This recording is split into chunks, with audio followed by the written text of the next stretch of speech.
যারা হাজী সাহেব আছেন তারা বুঝবেন ভালো করে। মক্কা শরীফের মধ্যে কাবা ঘর আছে না নাই? আছে। আছে। এই কাবা ঘর তাওয়াফ করে হাজী হোক, বড় হজ হোক আর উমরা হোক, এই কাবা ঘর তাওয়াফ করার পরে অনেকেই আয়াতের হাকিকত বুঝে না। আল্লাহ বলেন ওয়াত্তাখিযু মিন মাকামি ইব্রাহিম মুসাল্লা।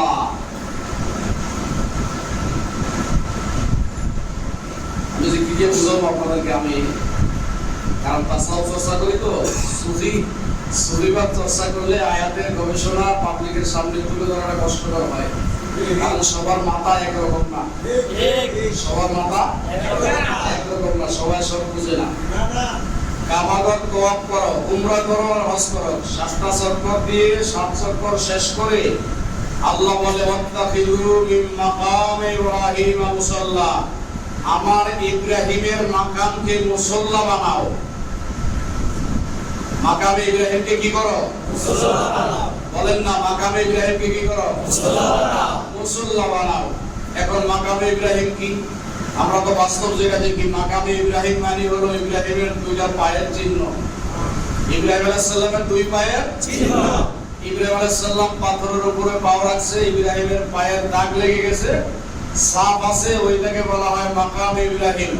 এখন আল্লাহ তো বলেন ওয়াত্তাখিযু মিন মাকামি ইব্রাহিম মুসাল্লা, কাবা ঘরের তাওয়াফ শেষ করে চক্কর দিয়া এরপরে গিয়া মাকামে ইব্রাহিমকে, অর্থাৎ ইব্রাহিমের যে পদচিহ্ন আছে এই পদচিহ্নটাকে সামনে রাখো, সামনে রাইখা তারপরে নামাজ পড়ো। বলেন না সুবহানাল্লাহ। আল্লাহ তো কইছে কাবা ঘর সামনে রাইখা নামাজ পড়তে। হ্যাঁ, কি ঘর সামনে রাইখা? কাবা ঘর। এখন যে ওয়াত্তাখিযু মিন মাকামি ইব্রাহিম মুসাল্লা, কাবা সালি হয়ে গেল না? 2 কাবা হয়ে গেল না? এদিক দিয়ে বলল কাবাতুশ শরীফাতি আল্লাহু আকবার, যখন বন্দেগী করবা তখন কাবার দিকে ফিরো। আবার এদিক দিয়ে কাবা ঘর তাওয়াফ করে আবার সানি কাবার দিকে হুকুম আসলো, ওয়াত্তাখিযু মিন মাকামি ইব্রাহিম মুসাল্লা। ওইদিকে যা লম্বা কথা, ওইদিকে যাইতাম না, এগুলো সবার বুঝে আসবে না। কাবা সানি হয় না, কাবা একটাই থাকে, কিন্তু এর রহস্য হাকিকত আলাদা। এই হাকিকত যতক্ষণ বুঝে না আসবে ততক্ষণ পর্যন্ত আপনার ঈমান, ইলমুল ইয়াকিন, আইনুল ইয়াকিন, হকুল ইয়াকিনের মধ্যে যাবে না। হকুল ইয়াকিনে প্রবেশ না করা পর্যন্ত কোনো মানুষই আল্লাহর জান্নাতের হকদার হবে না, যতক্ষণ হকুল ইয়াকিনে না যাবে। এখন ওইখানে 2 রাকাত নামাজ করে চলে যাও পূর্ব দিকে, সাফা এবং মারওয়া। বলেন কি পাহাড়? সাফা এবং মারওয়া। বলেন না, সাফা এবং মারওয়া 2টা পাহাড় আছে। এই 2টা পাহাড়, একটাকে বলা হয় সাফা আর একটা মারওয়া। কোরআন শরীফে আল্লাহ বলেন ইন্নাস সাফা ওয়াল মারওয়াতা মিন শাআইরিল্লাহ। আল্লাহ বলেন নিশ্চয়ই, নিশ্চিত, নিঃসন্দেহ এই সাফা এই মারওয়া আমি আল্লাহর নিদর্শনের মধ্যে অন্যতম নিদর্শন। খেয়াল করেন, ইন্নাস সাফা ওয়াল মারওয়াতা মিন শাআইরিল্লাহ। এই সাফা এবং মারওয়া, সাফা এবং মারওয়া এই 2 পাহাড় নিশ্চিত, নিঃসন্দেহ আমি আল্লাহর নিদর্শনের মধ্যে অন্যতম নিদর্শন। যারা সাফা এবং মারওয়াকে সম্মান করে তারা আমি আল্লাহকে সম্মান করে। যারা সাফা এবং মারওয়াকে সম্মান করে তারা কাকে সম্মান করে? আল্লাহকে। জোরে বলেন না, আল্লাহকে। আচ্ছা, এই মাটির পাহাড়, পাথরের 2টা পাহাড়কে সম্মান করা কেন লাগবে? সেই পাহাড়ের মতো পাহাড় আমাদের দেশে চট্টগ্রামও আছে না নাই? আছে। আছে। সিলেটেও পাহাড় আছে না নাই? আছে। এই পাহাড়ে গিয়া এই পাহাড়কে সম্মান করলে কি আল্লাহকে সম্মান করা হয়? না। ওই পাহাড়কে সম্মান করলে আল্লাহকে সম্মান করা হয়, এর কারণ কি? ওই কারণ তো পাহাড় না, কারণ হচ্ছে আল্লাহর প্রিয় মাহবুব বান্দা এবং বান্দি এর পিছনে আছে। বলেন না, আল্লাহর প্রিয় মাহবুব বান্দা বান্দি এর পিছনে আছে। আছে। কি আছে? হযরতে হাজেরা এবং হযরতে ইসমাঈল। বলেন না সুবহানাল্লাহ। হযরতে হাজেরা এবং হযরতে ইসমাঈল। মিয়া সাহেব, অনেক রাগ করে কথা বলতে মন চায়, কিন্তু রাগ করে বলবো না। বুঝলেন? মাটির পাহাড় সাফা এবং মারওয়া, এই দুই পাহাড়কে সম্মান করলে আল্লাহকে সম্মান করা হয়। এই দুই পাহাড়ের মধ্যে এমন কি আছে যেটাকে সম্মান করলে আল্লাহকে সম্মান করা হবে? মনে রাখবেন তাফসীরে রুহুল বয়ান, নজরে আলা ফাইজুর রহমান, তাফসীরে রুহুল বয়ান আমার দেখার সুযোগ হয়েছে বারবার। ইন্নাল্লাযীনা ইউবায়ুনাকা ইন্নামা ইউবায়ুনাল্লাহ ইয়াদুল্লাহি ফাওকা আইদিহিম, ইয়াদুল্লাহি ফাওকা আইদিহিম। এই আয়াতের ব্যাখ্যায় বলেছেন সাফা মারওয়ার মধ্যে কিছুই নাই। সাফা মারওয়ার মধ্যে মা হাজেরা দৌড়াদৌড়ি করার কারণে সেইটার ইজ্জত বেড়ে গেছে। সেই পাহাড়কে সম্মান করলে আল্লাহকে সম্মান করা হয়। আর ইন আউলিয়াই তাহতা কবাইলা ইয়ারিফুহুম গায়রি ইল্লা আউলিয়াই। মক্কায় তো সাফা মারওয়া দেখছো, সেই সাফা মারওয়াকে সম্মান করলে আল্লাহকে সম্মান করা হয়। সাফা মারওয়ার চেয়ে মর্যাদা হাজার হাজার গুণ বেশি। যার সম্পর্ক আল্লাহর সাথে যাদেরকে বলা হয় ওলিউল্লাহ, ওই সাফা মারওয়া যেমন আল্লাহ পাকের নিদর্শনের মধ্যে অন্যতম নিদর্শন, সাফা মারওয়া যত বড় নিদর্শন তার চেয়ে কোটি কোটি গুণ বেশি বড় নিদর্শন হচ্ছে আল্লাহর মাহবুব ওলিরা। সুবহানাল্লাহ। সাফা মারওয়াকে সম্মান করলে যেইভাবে আল্লাহকে সম্মান করা হয়, ওলি আল্লাহর দরবারে তাজিম, ওলি আল্লাহর দরবারে ইজ্জত, ওলি আল্লাহর দরবারে মাথা নত করলে মূলত আল্লাহর দরবারে মাথা নত করা হয়। সুবহানাল্লাহ। ওলি আল্লাহকে ইজ্জত করলে মূলত আল্লাহকে ইজ্জত করা হয়। আহলে বাইতকে ইজ্জত করলে মূলত আল্লাহকে ইজ্জত করা হয়। আম্বিয়ায়ে کرام, রাসূল, নবী এবং রাসূলদেরকে ইজ্জত করলে মূলত আল্লাহকে ইজ্জত করা হয়। এখন সাফা মারওয়া এই পাহাড়ের মধ্যে একজন মানুষ দাঁড়ায়া বলেন যে আল্লাহ কোনদিন আইসা সাফা মারওয়ার মধ্যে দৌড়ায়া এই পাহাড় তো ওই পাহাড়ে গেছে? আল্লাহ দৌড়াইছে? না। কথা বলেন না। আল্লাহ কি দৌড়াইছে? না। আল্লাহ তো দৌড়ায় নাই পাহাড়ের মধ্যে। পাহাড়ের মধ্যে দৌড়াইছে কে? জোরে বলেন না। পাহাড়ের মধ্যে দৌড়াইছে এই মা হাজরা। বুঝতে হবে এখানে, মা হাজরা যখন পাহাড়ের মধ্যে দৌড়াইলেন, আল্লাহ কি দৌড়াইতে কইছে তারে? না। আল্লাহর হুকুম হইল তাইলে না বুঝতাম যে না আল্লাহ কইছে তাই দৌড়াইছে। মা হাজরাকে আল্লাহ কি হুকুম দিয়েছে যে তুমি পাহাড়ের মধ্যে দৌড়াও? না। নাকি নিচ থেকে দৌড়াইছে? নিচ থেকে। কেন নিচ থেকে দৌড়াইলো? বলেন না কেন? পানির জন্য। এটা হচ্ছে বাহ্যিক, হাকিকত হচ্ছে ইসমাইল। বলেন না হাকিকত কে? ইসমাইল। ইসমাইলকে বাঁচাইতে হবে, নবীর ইজ্জত রক্ষা করতে হবে, ইসমাইলকে বাঁচাইতে হবে। হাকিকত ইসমাইলকে বাঁচানোর জন্য পানির তালাশে, আল্লাহর হুকুম না, আল্লাহর নবী ইসমাইল ও জবিহুল্লাহকে বাঁচানোর জন্য, নবীকে সংরক্ষণ করার জন্য, নবীকে বাঁচাইবার জন্য মা হাজেরা পেরেশান হয়ে পানির তালাশে পাহাড়ের উপরে দৌড়াইতে লাগলেন। একবার না, দুইবার না, 7 বার দৌড়াইলেন। আমার আল্লাহ আরশ আজিম থেকে ডেকে বলেন, জিবরাইল এটাকে লিপিবদ্ধ করো। আমি আল্লাহ হাজরাকে হুকুমও দেই নাই, কিছুই বলি নাই, শুধু মাত্র আমার ইসমাইল, তিনি আমার নবী, ইসমাইলের মহব্বতে, ইসমাইলের ইজ্জত রক্ষার্থে, ইসমাইলকে রক্ষা করার জন্য, তার স্মৃতিকে বহন করে রাখার জন্য মা হাজেরা যে পাহাড়ে 7 বার দৌড়াইল, এই হাজেরা দৌড়টা নবী ইসমাইলের কারণে হয়েছে। ইসমাইল নবীর সাথে এইটা সম্পর্ক থাকার কারণে হাজেরার দৌড়টা আমি আল্লাহর কাছে বড়ই পছন্দনীয় হয়েছে। সুবহানাল্লাহ। তাইলে আল্লাহর হুকুম লাগে নাই, নবীর মহব্বতে মা হাজেরা এমনিতে দৌড়াইছে, সেই দৌড় আল্লাহর কাছে পছন্দ হয়ে গেছে। জিবরাইল লিখে রাখো। জিবরাইল লিখে রাখলেন, পরবর্তীদের জন্য, প্রজন্ম যারা আসবে, পরবর্তীতে যারা মুসলমান হবে, ওই মুসলিমদের উপরে আল্লাহ পাহাড়ের উপর দৌড়াদৌড়ি করা ওয়াজিব করে দিয়েছেন। সুবহানাল্লাহ। কি করে দিয়েছেন? ওয়াজিব। এটা তো ওয়াজিব ছিল না, এটা তো নফলও ছিল না, মুস্তাহাবও ছিল না, মোবাইল ছিল না, কিছুই ছিল না। নিজের ইচ্ছায় নবীকে সংরক্ষণ করার জন্য, নবীর ইজ্জত বাড়ানোর জন্য, নবীকে বাঁচাইবার জন্য মা হাজেরা দৌড়াইলেন। দৌড়টা আল্লাহর কাছে পছন্দ হয়ে গেছে। মনে রাখবেন, এই যে মা হাজেরা, আল্লাহর হুকুম ছিল না, দলিল লাগে নাই, শুধু খালি নবীর ইজ্জত রক্ষা করার জন্য পাহাড়ে দৌড়াইলেন। এইটা যেমন আল্লাহর কাছে পছন্দনীয়, কিয়ামত পর্যন্ত দলিল লাগবে না। নবীর ইজ্জতে যা করা হবে, আহলে বাইতের ইজ্জতে যা করা হবে, আউলিয়ায়ে কেরামের ইজ্জতে যা করা হবে, এইটাই আল্লাহর কাছে দলিল। এটার জন্য আলাদা করে দলিলের প্রয়োজন নাই। তোমার হাজেরা দৌড় আল্লাহর কাছে এত প্রিয় হইল, এত পছন্দ হইল, দৌড়ানো ওয়াজিব করে দিল। কিয়ামত পর্যন্ত যারা হজ করতে যাইবা তারা এই পাহাড়ের মধ্যে দৌড়াইবা। তাইলে বুঝা গেল দৌড়াদৌড়ির মধ্যেও আল্লাহর সন্তুষ্টি আছে না? সব জায়গায় দৌড়াইলে হবে না। কোন জায়গায় দৌড়াইতে হবে?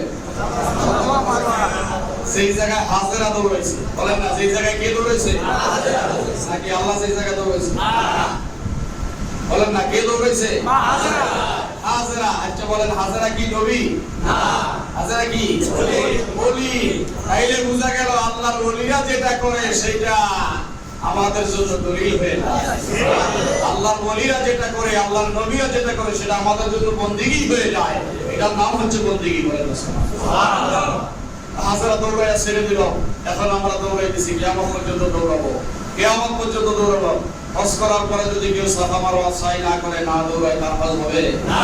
জোরে বলেন, হজ হবে না। তাইলে বুঝা গেল আল্লাহর বন্দেগীর নাম বন্দেগী না, আল্লাহর মাহবুব বান্দা বান্দির অনুসরণের নাম কি? বন্দেগী। বন্দেগী। বলেন সুবহানাল্লাহ। আরে বন্দেগী কি বলছেন তো? ঠিক। হ্যাঁ, মা হাজেরা আল্লাহর মাহবুব বান্দি ছিলেন, ওলি ছিলেন, এই কারণে তার দৌড় আল্লাহর পছন্দ। মনে রাখবেন, শুধু এটা হাজেরার জন্য খাস নয়, এটা হুকমে আম। কিয়ামত পর্যন্ত আল্লাহর যত মাহবুব বান্দা আছে, আর এক কথায় নবী রাসূল ওলিয়া উলিয়ানা যেটা করে এটা আল্লাহর পছন্দের কাজ। এইটা ওলি আল্লাহদের অনুসরণ করতে গিয়া কোন মুরিদ যদি করে, সেইটা আল্লাহর কাছে প্রিয় এবং পছন্দনীয় হয়ে যায়। এই জন্য ওলি আল্লাহরা যেই কাজ করে সেই কাজের উপরে আপত্তি এবং দলিল বুঝা যাবে না। ওলি আল্লাহরা যে কাজ করে সেটার উপরে আপত্তি এবং দলিল যাবে না, আপত্তি রাখা যাবে না। কারণ আল্লাহর ওলিরা নিজ থেকে কিছু করেন না। জোরে বলেন, নিজ থেকে কিছু করেন না। আল্লাহ আমাদেরকে কবুল করুন, করেন আমিন। জোরে বলেন আমিন। আমিন। একটু দরুদ শরীফ পড়ি। আল্লাহুম্মা সাল্লি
She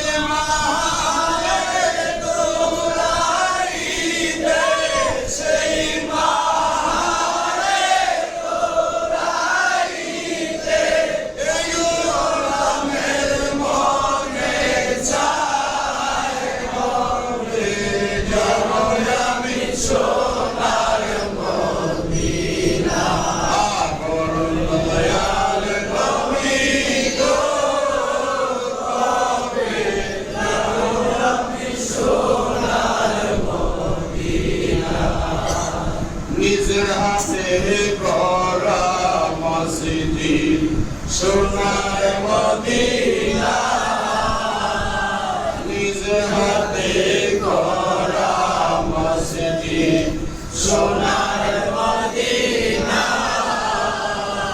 সেই মসজিদে শুয়ে আছেন নবী মুস্তাফা নিজের হাতে গড়া মসজিদ সোনার মদিনা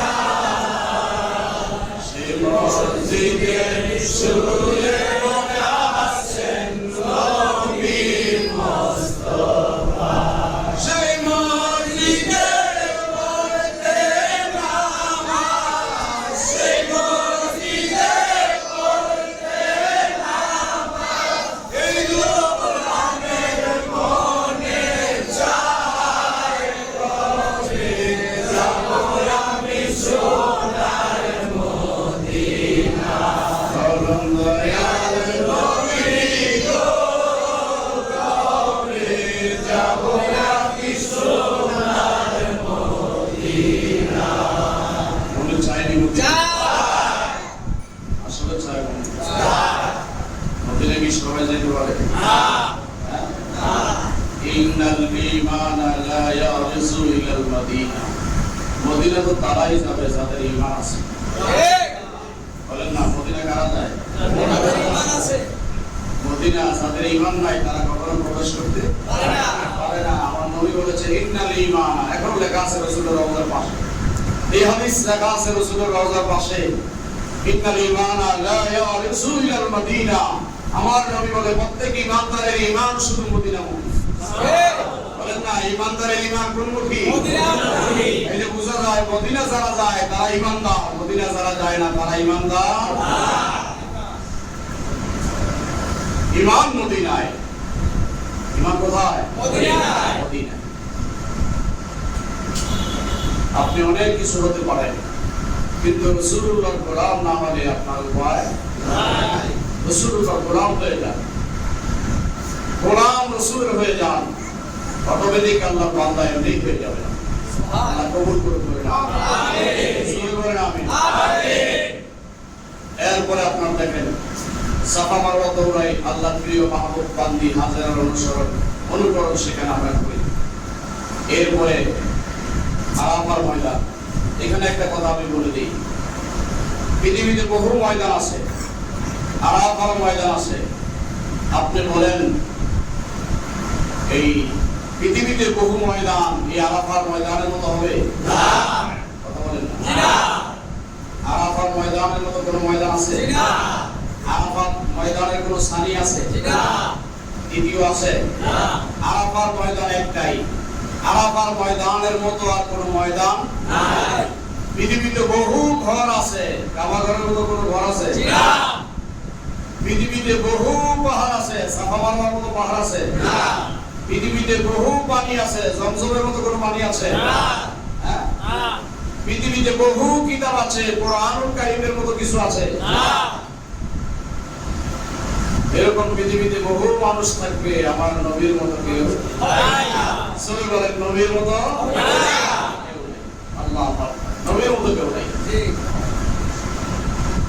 সেই নবীর মহব্বত দরকার আছে না আছে কার কার দরকার আল্লাহ নবীর মহব্বত দরকার আছে আছে আসলে দরকার আছে আল্লাহ নবীর গোলাম হিসেবে কবুল করুন আমিন নবীর বংশের গোলাম হিসেবে কবুল করুন আমিন এবার একটা সূক্ষ্ম কথা বলে দিই শুনুন আমার মুখের কথা না আমার বানানো কথা না বা আমার বাবার পকেট থেকে নিয়ে আসছি এমন না অন্য কার পকেট থেকে ধার করে আনছি এমন না বা আমার মন থেকে বলি এমন নয় তাফসীরের উপর বয়ানের মধ্যে লিখেছেন কাবা ঘর তাওয়াফের সময় যেখান থেকে তাওয়াফ শুরু করা হয় হাজরে আসওয়াদের কোণা থেকে এখান থেকে শুরু করে ঘুরে এসে আবার যখন এই বরাবর আসে তখন রাসূল কারীম বলেছেন তোমরা একটা দোয়া পাঠ করো রব্বানা আতিনা ফিদ দুনিয়া হাসানা ওয়া ফিল আখিরাতি হাসানা ওয়া কিনা আযাবান নার বলেন ওয়া কিনা আযাবান নার এই দোয়া পাঠ করে তোমরা হাত দ্বারা হাতের তালু দ্বারা এইভাবে ইশারা করো হাজরে আসওয়াদের দিকে আমার নবী বলেন একটা একটা চক্কর দিয়ে এই দোয়াটা পড়ে রব্বানা আতিনা ফিদ দুনিয়া হাসানা ওয়া ফিল আখিরাতি হাসানা ওয়া কিনা আযাবান নার ওয়া আদখিলনাল জান্নাতাল মা'আল আবরার। এই দোয়া পড়ে যারা হাজরে আসওয়াদের দিকে দূর থেকে ইশারা করবে, আমার নবী বলেন ইশারা করতে দেরি তার জিন্দেগীর গুনাহ মাফ হইতে দেরি। সুবহানাল্লাহ। আর জিন্দেগীর গুনাহ কি হয়? মাফ হয়ে যায়, বলেন না সুবহানাল্লাহ। এর মধ্যে আবার হাদিস আছে, সবার গুনাহ মাফ হয় না। ইশারা না, কেউ যদি হাজরে আসওয়াদ দৌড়া সির জিন্দেগি ভইলা ঘুমায় তাও মাফ হবে না। কেন মাফ হবে না জানেন? সারা পরের হক নষ্ট করছে। ঠিক। কার হক? পরের হক। মনে করেন ভাই বইয়ের হক দেয় নাই, বোন ভাইয়ের হক দেয় নাই, বাতিজা চাচার হক দেয় নাই, চাচা বাতিজার হক দেয় নাই। এই পরের হক যেটা বোঝায়, এই হক নষ্টকারী বলা, হক যারা নষ্ট করে অন্যের হক, পরের হক যারা নষ্ট করে এরা ইশারা না। এই হাজরে আসওয়াদ যদি ওখান থেকে খুইলা আইন না অবর্ষণ করে দিলের মধ্যে বইয়াও রাখে, আল্লাহ কয় তারপরে মাপ নাই। কেন মাপ নাই? ও যার হক নষ্ট করছে উনি যদি করে মাপ না করে, উনি যদি করে মাপ না করে, তাইলে পরের এই হক নষ্ট করা লোকগুলা হাজি সাহেব বেশি না কম? বেশি। বেশি। পরের হক নষ্ট করা লোকগুলা হাজি সাহেব বেশি, এরাই হাজি হয় বেশি। আছে না নাই? পরের হক যারা নষ্ট করবে তাদের গুনাহ মাফ হবে না। মাফ হবে কখন? যার হক নষ্ট করেছে সে যদি মাফ করে। এরপরে যারা মা বাবা, মা এবং বাবা, মা বাবাকে কষ্ট যারা দেয়, মা বাবার খেদমত যারা করে না, মা বাবা যাদের জন্য আহ উহ শব্দ করে চিৎকার করে, এই সমস্ত লোকগুলা শুধু ইশারা না, এরাও যদি কাবাগরের ভিতরেও মারা যায়, ইবাদত করতে করতে কাবাগরের ভিতরে মারা গেলেও এদেরকে আল্লাহ মাফ করবেন না। মা বাবা যদি মাফ না করে, তাহলে মা বাবার কষ্ট দেওয়া যাবে না। মা বাবার সাথে এতটুকু ব্যবহারও করা যাবে না, তোমার কথায় মা বাবা ও আশঙ্কা করে। এটা একটা। 2 নম্বর হলো যারা ঘুষ আদান প্রদান করে। কি ঘুষ? জোর বলেন না। ঘুষ। এই ঘুষ যারা আদান প্রদান করে তাদেরকে আল্লাহ মাফ করবেন না। কাবাইকে বলে থাকলেও মাফ করবেন।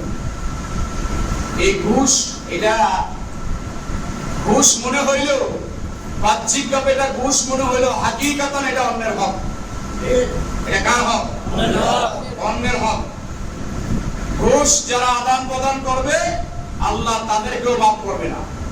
যারা সুদ খায় এবং সুদ দেয়, সুদখোর সমাজে আছে না নাই? আছে। আছে নাকি নাই? আছে। ঘুষখোর আছে না নাই? আছে। মা বাবার অবাধ্য সন্তান আছে না নাই? আছে। পরের হক নষ্ট করে আছে না নাই? আছে। এদেরকে আল্লাহ মাফ করবেন। আরেকটা হচ্ছে গীবত। কি গীবত? গীবত করে না? জি। এই গীবত যারা করে, সুখলখোর যারা, তাদেরকে আল্লাহ মাফ করবেন না। হজ করবে ঠিক, পাপ নাই তাদের জন্য। বলে হুজুর তাইলে উপায় কি? হ্যাঁ, একটা উপায় আছে, সেটা হলো আপনি পরের হক নষ্ট করলে তার কাছে গিয়া ক্ষমা চাইবেন, তার হক ফিরিয়ে দিবেন, সে মাফ করলে আল্লাহ মাফ করে দিবে। আর যার কাছ থেকে আপনি ঘুষ নিয়েছেন তার এই টাকা ফেরত দিয়ে দিবেন, তার কাছে মাফ চাইবেন, আল্লাহ আপনাকে মাফ করে দিবে। এরপরে সুদ খাইছেন, এখন থেকে তওবা করলেন আল্লাহ জীবনে আর সুদ খাবো না, আল্লাহ আপনাকে মাফ করে দিবে।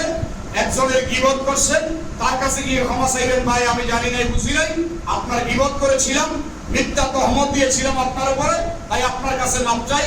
উনি আপনাকে মাফ করে দিলে আপনি মাফ পেয়ে যাবেন। আর শিরকের গুনাহ যেটা, ইন্না শিরকা লাযুলমুন আযীম, আল্লাহ বলে শিরক সবচেয়ে বড় গুনাহ। আল্লাহ বলে শিরকের গুনাহও আমি মাফ করে দিব যদি তুমি আমার নবীর মহব্বতে এসে যাও। সুবহানাল্লাহ। নবীর মহব্বতে এসে যাও, তোমাকে আমি মাফ করে দিব। তাহলে আমরা কি সুদ ভালো করে ধরবো না ছাড়বো? ছাড়বো। অনেকে বলবে হুজুর আমরা তো সুদ খাই না, সুদের ওয়াজ করে লাভ কি? আমি খাই না, আমার আরেকজনে খাই কিনা? খাই। বলেন আছে না? আছে। তাহলে সুদ কি মজবুত করে ধরবো না ছাড়বো? ছাড়বো। বেশ মজবুত করে ধরবো না ছাড়বো? গীবত আরো বেশি করবো নাকি ছেড়ে দিব? পরের হক কি আরো লুটপাট করবো নাকি তওবা করবো? যার হক নষ্ট করেছে জীবনে, মনে রাখবেন এই জবানটা মিথ্যা কথা বললেও দিল কখনো মিথ্যা বলে না। মানুষের দিল কিন্তু কখনো মিথ্যা কথা বলে না, এটা মনে রাখবেন। বাহিরে যত কিছু করো, রাতে গিয়ে যখন বালিশে মাথা লাগায় তখন তার জবানে না বলে আসছে আর রঙের হার কিছু, কিন্তু দিল বলে আমি যা করেছি এটা ভালো করি নাই। দিল কি বলে? আমি যা করছি এটা ভালো করি নাই। তাহলে দিল কখনো মিথ্যা কথা বলে না। তাহলে গীবত, আমরা কি গীবত করব না? কারো উপরে মিথ্যা তহমত দিব না। এগুলা থেকে যেন আল্লাহ আমাদেরকে বাঁচায়, বলেন আমিন। জোরে বলেন আমিন। দরকার আছে না নাই? আছে। সমাজকে সুন্দর করতে হলে এগুলা থেকে বাঁচতে হবে, তাহলে সমাজ সুন্দর হয়ে যাবে। আর এগুলা থেকে না বাঁচলে আমরা যতই চিল্লাইবেন সমাজ সুন্দর হবে না, না, সমাজ সুন্দর হবে না। আমাদের দেশে সুদ, ঘরে ঘরে সুদ চালু আছে, আজ পর্যন্ত কোনো বিচার নাই, আসার না, আইন নাই। আপনারা বলেন তো সুদের গুনাহ বেশি না গাঁজার গুনাহ বেশি?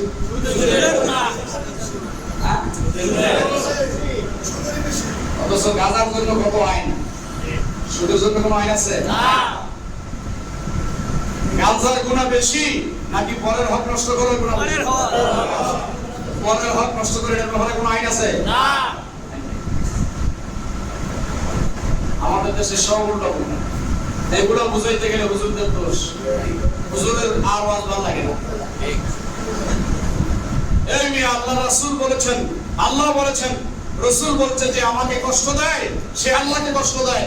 আল্লাহ নিজে বলেছে ইন্নাল্লাযীনা ইয়াযুনুল্লাহা ওয়া রাসূলা, আল্লাহ বলেছে যারা আমার রাসূলকে আর আমাকে কষ্ট দেয় লানাহুল্লাহু ফিদ দুনিয়া ওয়াল আখিরাহ, যারা আল্লাহকে কষ্ট দেয়, যারা রাসূলকে কষ্ট দেয়, তাদের উপরে দুনিয়ায় আল্লাহর লানত, আখিরাতেও আল্লাহর লানত, এই জগতে আল্লাহর লানত, পরজগতেও আল্লাহর লানত। যারা রাসূলকে কষ্ট দেয়, যারা আল্লাহকে কষ্ট দেয়। এখন বলবেন হুজুর আমি তো আল্লাহকে কষ্ট দেই না, রাসূলকে কষ্ট দেই না। ভাই তুমি তো বলতেছো মুখে আল্লাহকে কষ্ট দাও না, রাসূল কষ্ট দাও না, সূক্ষ্মভাবে তুমি কষ্ট দিয়ে ফেলছো। ওয়ান্তুল্লাহ তাশকুরুন, সেটা তুমি নিজেও জানো না কিভাবে আল্লাহকে কষ্ট দিচ্ছ, তোমার অনুভব নাই, কিন্তু তোমার কাছে আল্লাহ অসন্তুষ্ট। তুমি রাসূলকে কষ্ট দিচ্ছ, রাসূল অসন্তুষ্ট, এটা তুমি বুঝতে পারতেছো না, টের পাইতেছো না। তোমার বিবেক খাটাও, দেখবে স্পষ্ট হয়ে যাবে তোমার সামনে তুমি কিভাবে রাসূলকে কষ্ট দাও। রাসূল করিম সাল্লাল্লাহু আলাইহি ওয়া সাল্লাম একখানা হাদিস বুখারী শরীফের মধ্যে, মুসলিম শরীফের মধ্যে বলে রেখেছেন। রাসূল করিম বলেন আমার উম্মতরা যে আমল করে, আমার উম্মতরা যে আমল করে, এই আমলগুলো সপ্তাহে একদিন আমি নবীর কাছে পৌঁছানো হয়। সুবহানাল্লাহ, বলেন না, নবীর কাছে পৌঁছানো হয় সপ্তাহে একদিন। কয়দিন? একদিন। সপ্তাহে একদিন আমার উম্মতের আমল আমার কাছে পৌঁছানো হয়। অর্থাৎ এই যে আজকে শুক্রবার না, এই শুক্রবার ফজর থেকে আপনার আমলগুলো লিপিবদ্ধ হবে, আপনি কি কি করেছেন। আজকের ফজর থেকে, এই শুক্রবারের ফজর থেকে আপনার আমল লিপিবদ্ধ হবে, কি কি করেছেন। আগামী বৃহস্পতিবার মাগরিব পর্যন্ত আপনার এটা রেকর্ড করা হবে। এশারের নামাজের পরে, বৃহস্পতিবার এশারের নামাজের পরে সমস্ত উম্মতের আমল ফেরেশতারা জমা করে রাসূলুল্লাহর কাছে দিবেন। এটা সপ্তাহে একদিন করা হয়, রাসূলের হাদিস।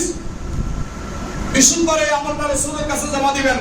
রাসূল কারীম বলেন আমার উম্মতের আমল সপ্তাহে একদিন বৃহস্পতিবার রাতে আমার কাছে জমা হয়।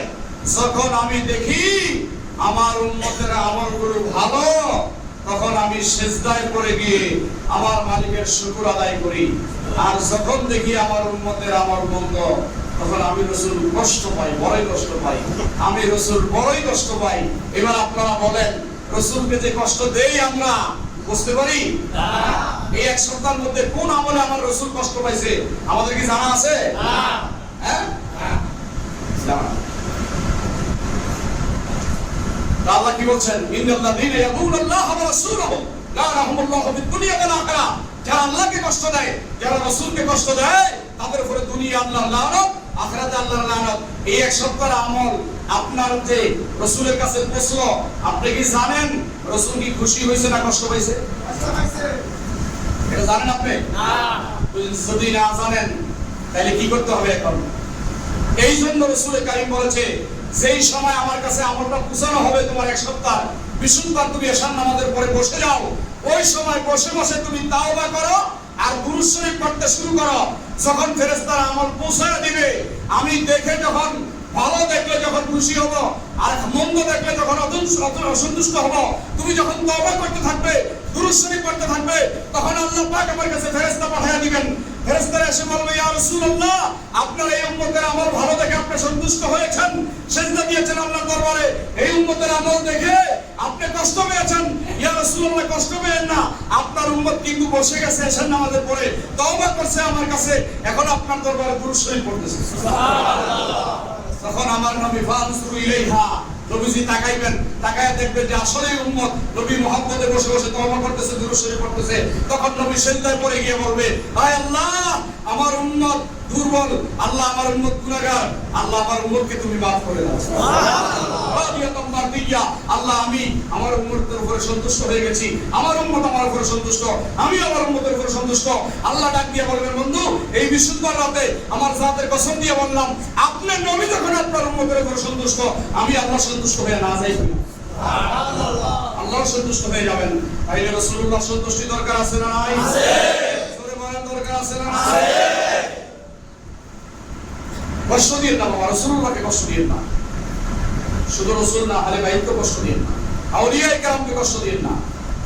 মনে রাখবেন, যাদের আচার আচরণে, যাদের ব্যবহারে, যাদের চলাফেরায়, যাদের আমলে আখলাকে আল্লাহ কষ্ট পাবে, রাসূল কষ্ট পাবে, আহলে বাইত কষ্ট পাবে, সাহাবীরা কষ্ট পাবে, আউলিয়ায়ে কেরামরা কষ্ট পাবে, তারা দুনিয়ার শান্তিতে থাকলেও আখিরাত তাদের শান্তি হবে না।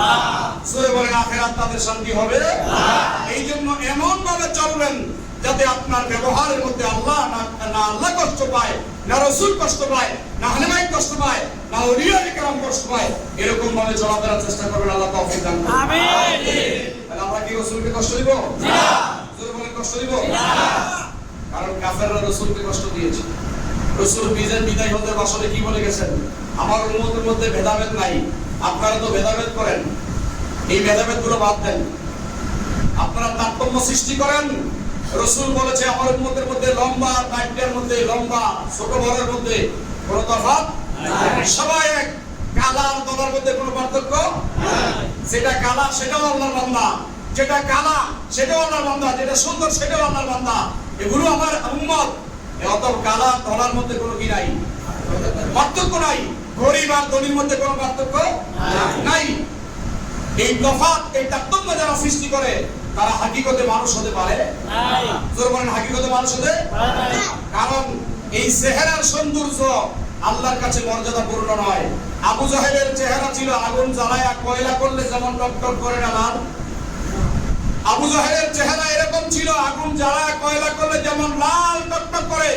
আবু জাহেলের চেহারা এরকম সুন্দর ছিল, লাল টকটক করতো। হাইটা গেলে মানুষ মনে করতে, বাপরে বাপ, এরকম মানুষ জিন্দেগিতে দেখি নাই। এত সুন্দর চেহারাদারি আবু জাহেলের মর্যাদা কি আছে আল্লাহর কাছে? না। কথা বলেন, আছে? না। কাবাগরের গিলাফ কত কালো, তার চেয়ে বেশি বেলাল কালো ছিল। বলেন, বেলালের মর্যাদা আছে না না? আছে। আবু জাহেলের মর্যাদা নাই, বেলালের মর্যাদা আছে না? আছে। আবু জাহেল লাল টকটক সুন্দর, কিন্তু আল্লাহ কয় আমার কাছে মূল্য নাই। কেন? তার দিলের মধ্যে ঈমান নাই, ঈমানের নূর নাই, ঈমানের তাকওয়া নাই। বেলাল কাবাগরের গিলাফের চেয়ে বেশি কালো। আমি এই কথাটা কেন বললাম? কারণ বেলাল তো সাহাবী। বেলাল কি সাহাবী? জোরে বলেন, বেলাল কি সাহাবী? আমার আব্বা হুজুর এক জায়গায় ওয়াজ করতে গেছিলেন, আসামে। আসামে এক জায়গায় ওয়াজ করতে গেছেন, এক হুজুর স্টেজে বসে হযরত বেলালের শান বলতেছে। খারাপ না, বেলালের শান মানে হযরত বেলাল রাদিয়াল্লাহু তাআলা কত বড় আশিক ছিল সেটা বুঝাইতেছে। বুঝাইতে গিয়ে তিনি বলতেছিলেন, বেলাল কারুর চেয়ে বেশি কালো ছিল। নাউযুবিল্লাহ। মানে বেলালের মর্যাদাটা বুঝাইতে গিয়ে উনি বলতেছিল, বেলাল কারুর চেয়ে বেশি কালো, কিন্তু বেলালের মর্যাদা তো বেশি কেন হলো?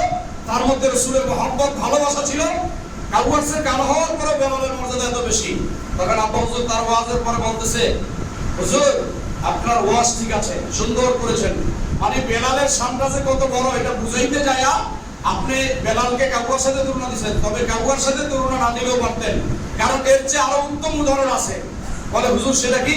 আব্বাস হুজুর তাকে বললেন, আপনি বলতে পারতেন কাবাগরের গিলাফ যত কালো তার চেয়ে বেশি বেলাল কালো ছিল, ঈমানের কারণে বেলালের মর্যাদা বেড়ে গেছে। সুবহানাল্লাহ, এটা বলতে পারতেন, এটা বললে ভালো হইতো, কারণ ওইটাও দোষীয় না, কারণ কাবুয়া কালো আপনি উপমা দিচ্ছেন ঠিক আছে, কিন্তু আরো উত্তম হইতো যদি কাবাগরের গিলাফের সাথে তুলনা দিতে বলেন না। সুবহানাল্লাহ, সাদের অন্তরে রাসূলের মহব্বত থাকে, তারা তাহাকিক একটু ভিন্ন রকম করে, তাহাকিক একটু ভিন্ন রকম করে।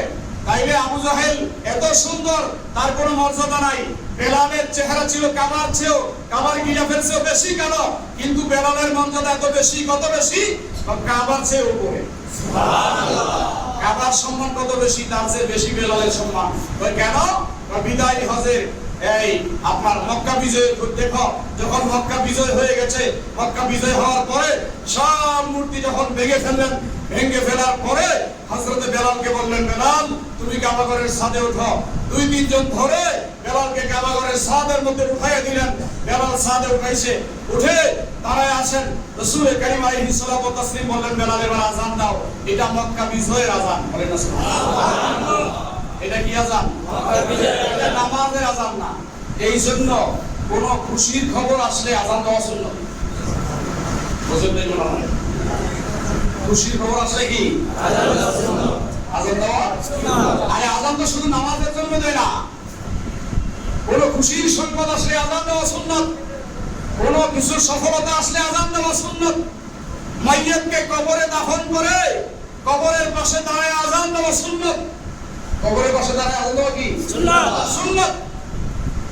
যখন ঝড় তুফান শুরু হয়ে যায় আযান দেওয়া সুন্নাত। ইস্তিমায় উঠছেন, নদীর ঢেউ শুরু হয়ে গেছে, আযান দেওয়া সুন্নাত। আযান দেওয়া সুন্নাত, কিন্তু আমরা তো এগুলো বুঝি না। বেলাল মক্কা বিজয় হয়েছে, বিজয়ের আযান দাও। বেলাল বললেন, ইয়া রাসূলুল্লাহ, কাবা ঘরের নিচে থাকলে তো কাবার দিকে ফিরে আযান দিতাম। কাবা ঘরের নিচে থাকলে কাবার দিকে ফিরে আযান দিতাম। এখন তো কাবার উপরে আছি, আমার কাবা যে কোন দিকে, আমি কাবা এখন আমার নিচে, কোন দিকে ফিরবো? রাসূলুল্লাহ ছোট্ট করে বলে দিলেন, বেলাল কাবার দিকে ফিরো। সুবহানাল্লাহ, কাবার দিকে ফিরো, কাবার দিকে ফিরো। বেলাল রাসূলুল্লাহর দিকে ফিরে আযান দিতে শুরু করলেন। সুবহানাল্লাহ, আরো চমৎকার ঘটনা ঘটেছে এই যে রাসূল যখন নিচে ছিলেন, বেলাল যখন কাবা ঘরের ছাদে রাসূলের দিকে ফিরে আযান দিচ্ছিলেন, তো রাসূল তো এক জায়গায় দাঁড়ায় ছিলেন না, রাসূল ঘুরতেছেন কাবা ঘরের চতুর্পাশে, বেলালও ঘুরে ঘুরে আযান দেয়। সুবহানাল্লাহ, হায় হায় হায় হায়, বেলালও কি করে? ঘুরে ঘুরে আযান দেয়, কারণ কাবার দিকে তো দিতে হবে আযান। তাইলে বুঝা গেল রাসূলের ইজ্জত ও সম্মান কত বেশি। শুধু এইটা না, তাফসীরের উপর বয়ান খুলে দেখবেন, হাজরে আসওয়াদে চুম্বন খাইলে গুনাহ মাফ হয়, আর বীর মুর্শিদের হাতে এবং পায়ে চুম্বন খাইলে ঈমান মজবুত হয়। সুবহানাল্লাহ, ইয়াদুল্লাহ ফাওকা আইদিহিম, এর ব্যাখ্যা তাফসীরের উপর বয়ানে লিখছেন, কেউ যদি হাজরে আসওয়াদে চুম্বন খায় তার গুনাহ মাফ হয়। হাজরে আসওয়াদের মর্যাদা আল্লাহর কাছে কত? তার চেয়ে 1000 গুণ বেশি মর্যাদা হচ্ছে আল্লাহর ওলিদের হাত এবং পাও। সুবহানাল্লাহ,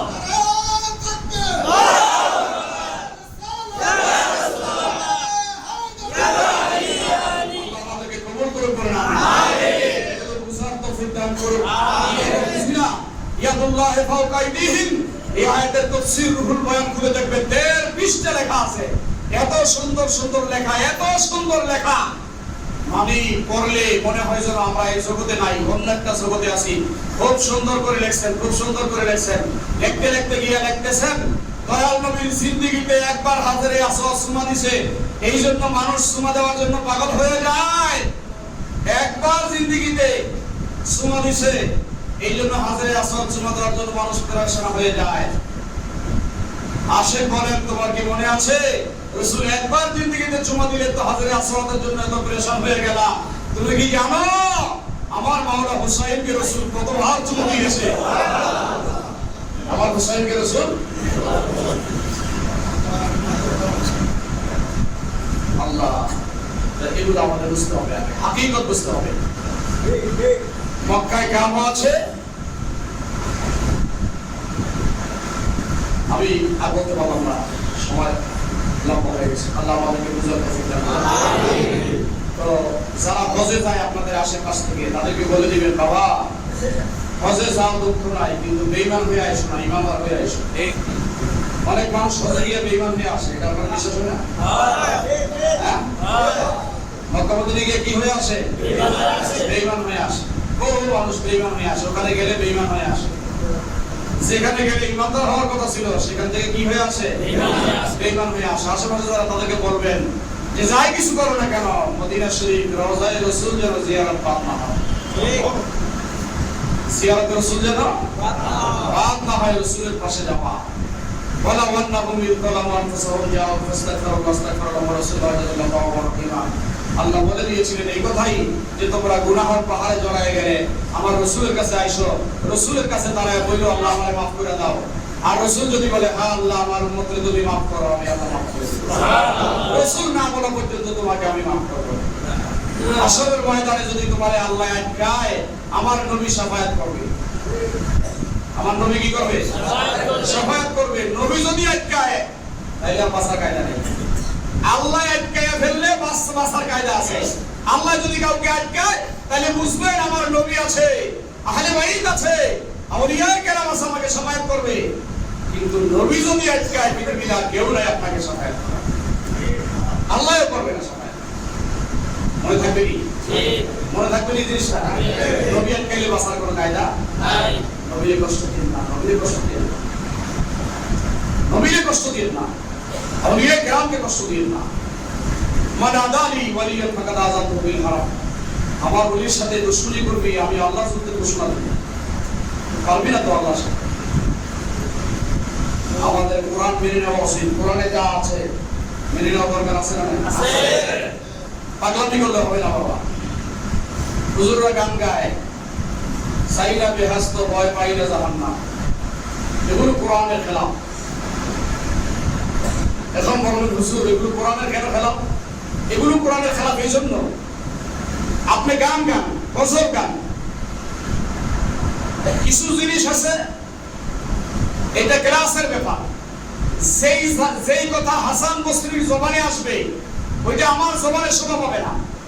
যেই জিনিস মা রাবিয়ার জবানে আসবে সেটা আমার শোভা পাবে না। যেটা মাওলা আলীর জবানে আসে সেইটা হাসান বসরির জবানে শোভা পায় না। যেটা রাসূলের জবানে আসে সেইটা সাহাবীদের জবানে শোভা পায় না। মনে রাখবেন প্রত্যেকের ক্লাস আছে, মাকাম আছে, উরুজ আছে। একজনের মাকাম মনসুর হেল্লাতের যেই কথা, এই কথা আমার জবানে শোভা পায় না। মনসুরুল্লাহ জাইনাল হক বলেছে, এই জন্য কি আমিও বলবো আইনাল হক? এটা কি আমার ক্লাস? বাইজিদ মুস্তামি বলেছে আনা সুবহানি মা আযামু শানি। ওনার যেই মাকাম আমার কি সেই মাকাম? রাবিয়া বসরি বলেছে জান্নাত ও দোজখ সে আলাপ কিয়া করো, আরজু হয় ভাই তুজে দেখা করো। আল্লাহ আমি জান্নাত দিয়ে কি করব আর দোজখ দিয়ে কি করব? আমার ইচ্ছা, আমার আরজু হচ্ছে তোমার সাথে সাক্ষাৎ। মা রাবিয়ার জবান আমার জবান কি এক জবান? হ্যাঁ। মাওলা আলী বলেছে আমি যে আল্লাহকে দেখি না তার ইবাদত করি না। বলেন মাওলা আলীর জবান আমার জবান কি এক জবান? হ্যাঁ। কোরআন কি বলে? রব্বানা আতিনা। একটু আগে বললাম না রব্বানা আতিনা, বলে না রব্বানা আতিনা ফিদ দুনিয়া হাসানা ওয়া ফিল আখিরাতি হাসানা ওয়া কিনা আযাবান নার। অর্থটা কি? হে আমার প্রভু, হে আমার রব, দুনিয়ার কল্যাণ দান করো, আখিরাতের কল্যাণ দান করো, ওয়া কিনা আযাবান নার, জাহান্নামের আগুন থেকে আমারে বাঁচাও। আল্লাহ শিক্ষা দিয়েছে জাহান্নামের আগুন থেকে আমারে বাঁচাও। এই কথা তুমি বলো তোমার জবানে, আর আপনি বলেন আমি ভয় পাই না জাহান্নাম। এটা কোরআনের খেলাফ না? সেই গান কোরআনের খেলাফ হবে সেই গান গাইবেন না। কোরআনের খেলাফ সেই গান, সেই গান গাওয়া যাবে না। রাসূল কি শিক্ষা দিলেন? তোমরা সকালবেলা 7 বার পড়ো আল্লাহুম্মা আজরিনা মিনান নার। কথা আছে না নাই? আছে। রাসূল শিক্ষা দেয় নাই? জি। আল্লাহুম্মা আজরিনা মিনান নার, হে আল্লাহ তুমি আমাদের জাহান্নাম থেকে বাঁচাও। আল্লাহুম্মা ইন্না নাসআলুকাল জান্নাহ, হে আল্লাহ তুমি আমাকে জান্নাত দান করো। নবী বলে তুমি এইভাবে বলো আল্লাহ আমাকে জাহান্নাম থেকে বাঁচাও, আল্লাহ তুমি আমাকে জান্নাত দান করো। তো নবীর শিক্ষা বাদ দিয়া গানের শিক্ষা নেবেন না নবীর শিক্ষা নেবেন? নবীর শিক্ষা। কোরআনের শিক্ষা নেবেন না গানের শিক্ষা নেবেন? কোরআনের শিক্ষা। তাইলে সাইনা বেহস্ত ভয় পাই না জাহান্নাম, এগুলো কোরআনের কথা। এই মাকাম আমার নয়। মুজাদ্দিদ আল-ফিসানির কথা আমার কথা কি এক হবে? না। মুজাদ্দিদ আল-ফিসানি কি বলছে জানেন? ফি তাস আউয়ালে মাহমুদাস, বুঝবেন না? মুজাদ্দিদ আল-ফিসানি বলে ফি তাস আউয়ালে মাহমুদাস। মুজাদ্দিদ আল-ফিসানি বলেন আমার ফিরি আমার প্রথম খোদা। কি বলবেন তো শেখ? তো সেই কথা মুজাদ্দিদ আল-ফিসানির জবানে শোভা পায়, সেই কথা কি তোমার জবানে শোভা পাবে? না। এই জন্য বাবা এগুলো বলেন না, এগুলো বলেন না, এগুলো বলেন না। উড়িয়ে কেউ যেভাবে শিক্ষা দেয় এভাবে বলেন। জাহান্নামকে ভয় পাওয়া দরকার আছে না নাই? আছে। হ্যাঁ আছে। কেন রাসূল কেন শিক্ষা দিল এটা? আল্লাহ এটা কেন শিক্ষা দিল? রব্বানা আতিনা ফিদ দুনিয়া হাসানা ওয়া ফিল আখিরাতি হাসানা ওয়া কিনা আযাবান নার। আল্লাহ নিজে বলতেছে এইভাবে বলো। এখন বললে আপনারা বলবেন যে হুজুর ওহাবি হয়ে গেছে। আমি ওহাবি হই নাই। মনে রাখবেন কিয়ামতের আগ পর্যন্ত আমি মাসুমি যদি বাঁচি, এই পৃথিবীতে এমন কোন বেটা নাই আমার একটা কথা কোরআন এবং সুন্নাহর বিপরীতে প্রমাণ করবে। এমন বেটা পয়দা হয় নাই আর হবেও না কিয়ামতের আগে। আমি গ্যারান্টি দিয়ে বলে গেলাম, একটা কথা কোরআন এবং সুন্নাহর বিপরীতে আছে, এটা প্রমাণ করার মতো ব্যক্তি পৃথিবীতে হয়নি। শুধু আমি না, আহলে সুন্নাহ ওয়াল জামাতের যত আকীদা আছে, আহলে সুন্নাহ ওয়াল জামাতের আকীদার প্রত্যেকটা কথা কোরআন এবং সুন্নাহ ভিত্তিক, এর বাইরে চুরাপির পরিমাণ নেই। আমাদের চার মাযহাব হক, আমরা হানাফি। আমাদের পৃথিবীতে যত তরিকা আছে হক, এক একজন এক এক তরিকার ধারক বা হক। আল্লাহ আমাদেরকে কবুল করুন, করেন আমিন। বলেন আমিন। আমিন। আল-ফাতিহা। আল্লাহু আকবার।